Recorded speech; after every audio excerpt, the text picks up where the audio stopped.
Hello, good morning.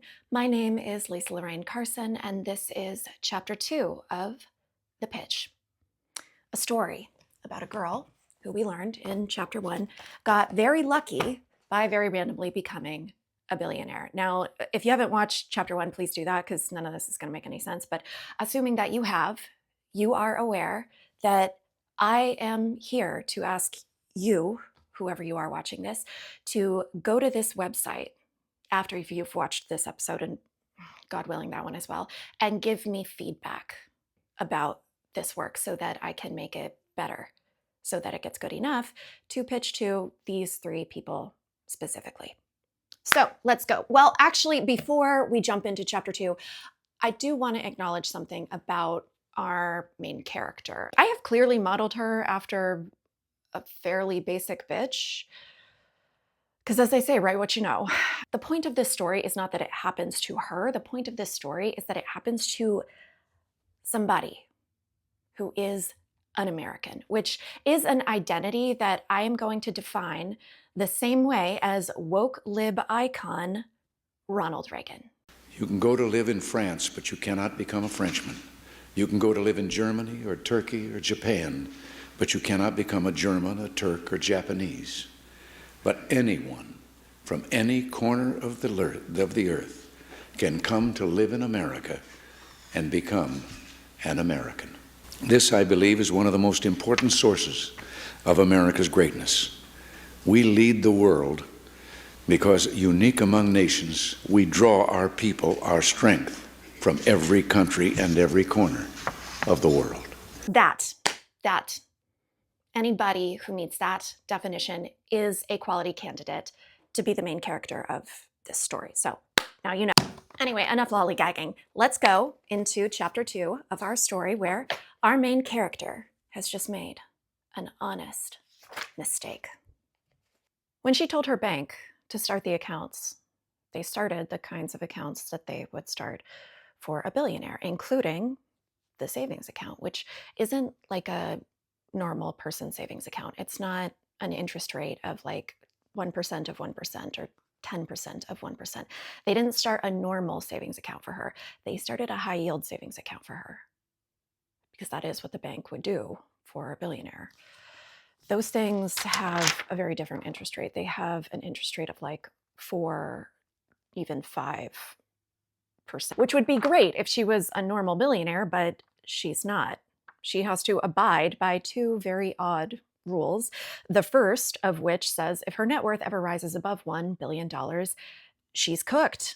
He's coming back to take it all back, which is exactly what he's here to do on the morning of January 2nd. He sits down on the sofa she got off of Facebook Marketplace, pulls out his computer and is like, okay, let's review the situation. He's like, yeah, okay, you did spend like 50K yesterday, but while you slept, your money made it back and then some in just 24 hours.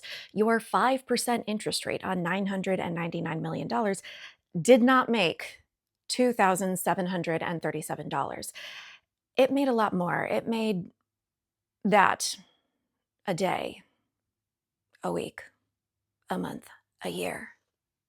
So even though she went buck wild buying gold-plated vibrator and what have you, by the next morning, she is officially worth, let's get the exact number, $1,086,849. So she is $86,849 over her net worth cap, which means she is officially cooked. Timeout, pause, because this number, that number, is very randomly very close to another important number. And I swear to God, this truly was an accident. When I realized this had happened, I was like, maybe God does have a plan. Because now, Adam, Jesse, John, we have the perfect excuse to talk about this number.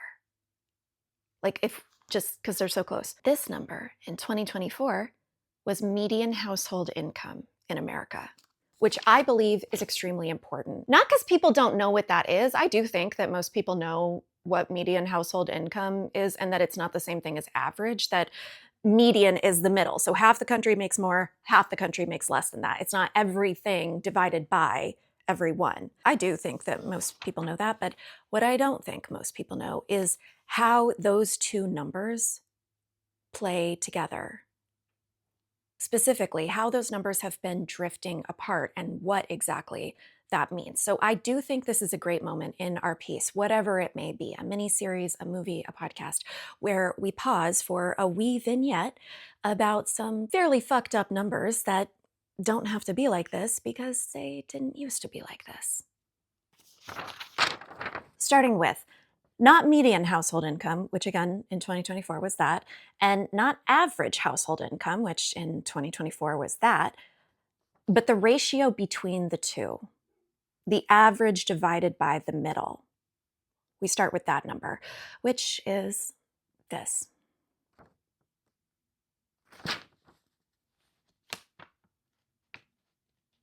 What does it mean? Does that matter?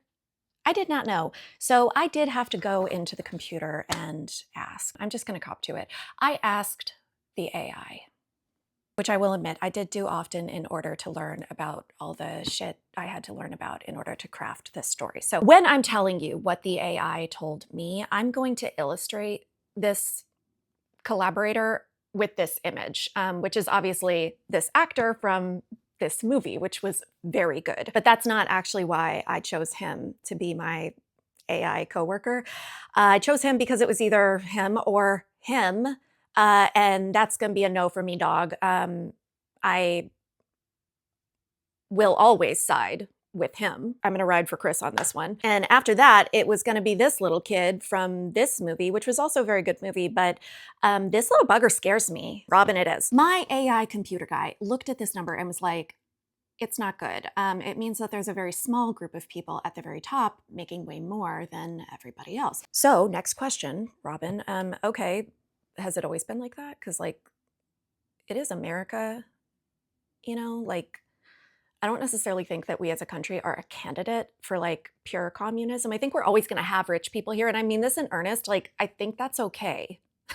Okay, big guy, has it always been like this? And he was like, no, it hasn't. Back in the 60s, when they started measuring this shit, so like the data exists starting then, I guess, the average was way closer to the middle. In fact, since the 60s, the drift between the average and the middle has basically doubled. So that's not good. What? Another half of my chicken salad sandwich? No, thanks. I'm good. Sorry, I'm filming. Okay. Sorry, we're in the bonus room above my parents' garage for reasons you deserve to know. Okay, let's take a quick tour. Well, I'll show you. Ta-da! The bonus room above my parents' garage. Oh shit! You're like, what is that? What is going on here? The answer is I sew.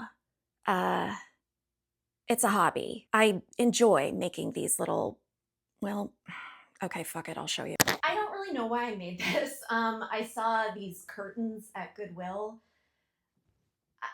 I would never wear this. I don't know why I made this. Like, all the celebrities are wearing these naked dresses, which I actually think I would wear this one with the proper precautions. Yeah, it's a hobby. It doesn't have to justify itself. That was goofy. Do keep in mind, all of that data is about income, not wealth, which when I was asking him about it, he was like, wealth, like net worth, is actually more important, more impactful if you're trying to understand the financial health of a population. So I was like, okay, run it back, baby boy. What's that? In 2022, the Federal Reserve System conducted a study of wealth in America and found that the middle net worth of Americans was $192,700, but the average net worth of Americans was $1,060,000. So unlike income, where the average income is the middle income times 1.37, in the case of net worth, the average is the middle times 5.5. Which is a lot worse. It did not sound great to me, and Robin agreed. He was like, no, it's really not good. Especially when you look into what your net worth is supposed to be based on like how old you are and how much you make. I mean, this is what they say, they being like the banks and people that know about this shit or whatever. They're going, find your age and then multiply what you make by that number. That's probably what you should have at that age.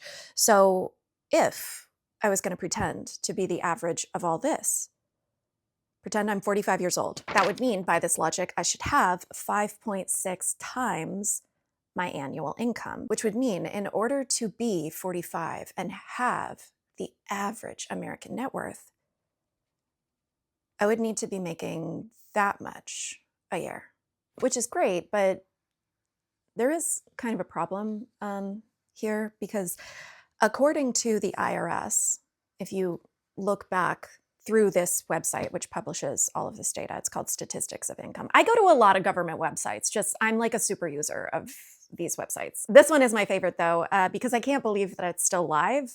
They're for sure gonna scrub it from the internet soon, so I enjoy it while I can. This website publishes all of the income percentiles for a given tax year. And if you look back in 2022, you will find that in order to make that, your income would put you somewhere around here in the percentiles, which would mean you would be making more than 90% of Americans, which doesn't make sense to me. It doesn't make sense to me that in order to have the average net worth, you have to make more than 90%. That doesn't make sense to me. Like, I mean, has it just always been that way? Robin, no. Robin was like, well, it means ruh-roh, and no, it hasn't always been this way. And I'm not gonna take the time to get into all this data, but it definitely exists. And the story that it tells is, no, it didn't used to be this way. And I call all of this out, all of this unpleasantness that makes everybody wanna kill themselves the minute you start talking about it, because we can't solve problems that we refuse to see. And clearly, based on these numbers, we have some problems. But also, clearly, at least to me, I'm like, we can do something about it. Like, we can change this because it didn't used to be like this. These are very solvable problems. But we have to perceive them. Obviously, Adam, Jesse, John, obviously you guys know that we can't just like tell the audience all of this. They'll kill themselves. So I think we get her back in. We dress her up to represent the American middle class, and then she explains all of this while she's getting her ass beat. That or just some kind of creative metaphor using gold-plated vibrators. But I digress. Back to the main story, where our main character is taking a beating of her own. We're back in the room where he is explaining to her that, yeah, you fucked up, girly. And he's looking at her and he's going, okay, so like, what do you want to do now? She's like, what do you mean? What do I want to do? He's like, what do you want to do? Because now she has a choice to make. She can give it all back as per the conditions of her conditional inheritance, or she could elect, if she wanted to opt into the contingency provisions. The supplemental set of terms and conditions, oh, something's in my eye. The supplemental set of terms and conditions that only apply in the event of material contractual breach. It's paperwork. It's paperwork. There's a lot of paperwork when you're a billionaire, which means there's a lot of loopholes. And if that's not believable, well, it should be, because the Sacklers are not in jail. That billionaire family that owned and operated this company that made this product that did that kind of like, they kind of like knew, sort of. I mean, that's not like an opinion. Like, it has been established in court that they knew things and then kept doing other things. Anyway, nobody from this family is in jail. That's all I'm saying, because billionaires get loopholes, and our main character is about to find that out. This reality blooms to life for her as he explains her contingency provisions, which are as follows. He explains, your anonymous benefactor wanted you to have a second chance in the event that you fuck it all up, which, if we're being honest, was very likely. Most people vastly underestimate how fast $1 billion makes median household income and vastly overestimate the impact of one gold-plated vibrator on their net worth. So yeah, you fucking this up was like kind of an inevitability, but lucky for you, it's your second lucky day, because your anonymous benefactor created a path for you to erase your mistake and get this all back on track by playing a game or like a challenge. It's more like a challenge than a game because she's not really playing against anybody but herself. And the challenge of this game is to invest like a billionaire. Not the best, but not the worst. Just invest like a billionaire. Forbes magazine tracks the average annual return of the top 400 billionaires in America. They call them the Forbes 400. And her challenge is to get an annual investment return at least as good as their collective average. If she can do that, she gets to delete her mistake and return to a version of reality where she hasn't fucked all of this up. Now, in order to play this game, she does get to hang on to the money for the next year because you can't really invest like a billionaire if you don't have $1 billion.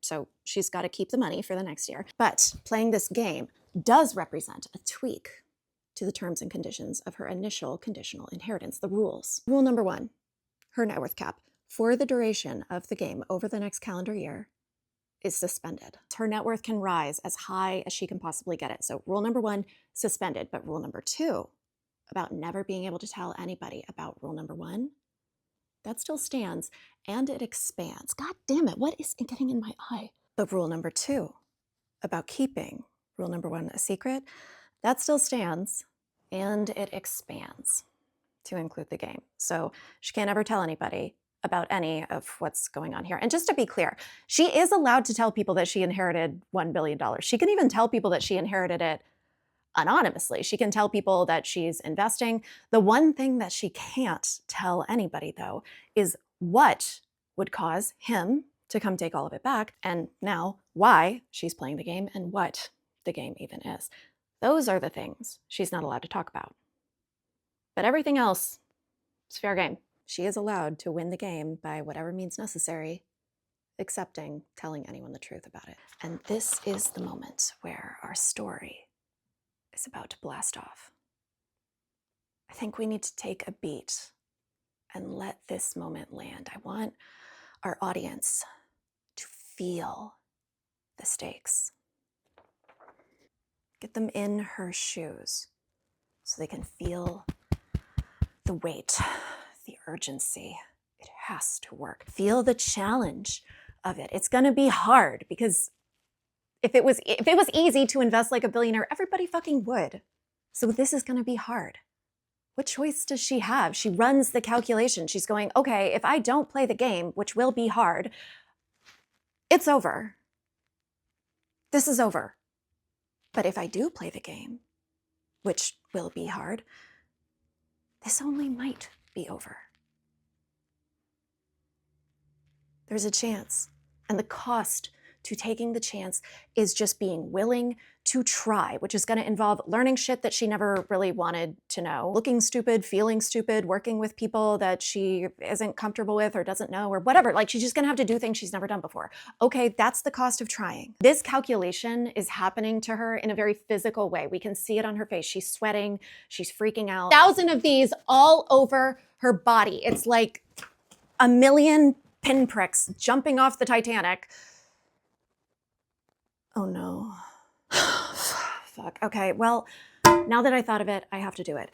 It's like a cold plunge. Kill me. Okay. They're redoing the pool. Just do it, Lisa. Just do it. Just show Adam McKay that you're not a pussy.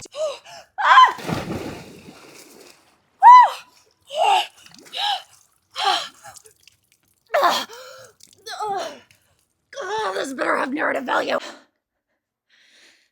We get the audience to feel that so that they can feel what she feels, so that they can know what she knows, which is there is no choice. Okay, fuck it. We ball. Let's play a game.